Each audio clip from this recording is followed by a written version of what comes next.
ભાઈ બહેનના પવિત્ર તહેવાર રક્ષાબંધન નિમિત્તે આજે જૂનાગઢ જિલ્લા જેલમાં બહેનોએ કેદી ભાઈઓને રાખડી બાંધી હતી।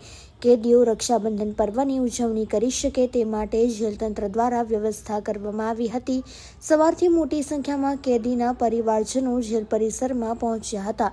350 કેદીઓને બહેનોએ કંકુ તિલક કરી ઓવારણા લઈને ભાઈઓના લાંબા આયુષ્ય અને જેલમાંથી જલ્દી મુક્ત થાય તે માટે મનોકામના કરી હતી। રાખડી બાંધ્યા બાદ બહેનને ભેટ આપવામાં આવે છે।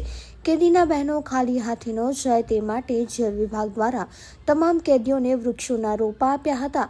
રાખડી બાંધ્યા બાદ કેદીઓએ બહેનને ભેટ રૂપે રોપા આપી પર્યાવરણ જાગૃતિનો સંદેશો આપ્યો હતો।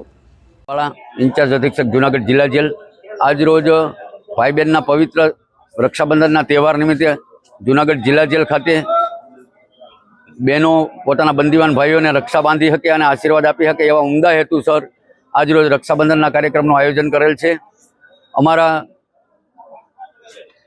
પોલીસ મહાનિદેશક શ્રી જેલ ડૉક્ટર રાવ સાહેબ તેમજ આઈજી પ્રિઝન શ્રી અશ્વિન ચૌહાણ સાહેબના વિચારો અંતર્ગત બંદીવાન ભાઈઓ પોતાની બહેનોને ભેટ સોગાદે એક વૃક્ષ આપે અને એ વૃક્ષનું રોપણ કરી અને પર્યાવરણનું જતન થાય એવા હેતુસર ડૉક્ટર રાવ સાહેબ તેમજ આઈજી પ્રિઝન ચૌહાણ સાહેબના વિચારોને સાકાર કરવા માટે આજરોજ આ વૃક્ષો ભેટ આપવાનું કાર્યક્રમ રક્ષાબંધન નિમિત્તે આયોજન કરેલ છે।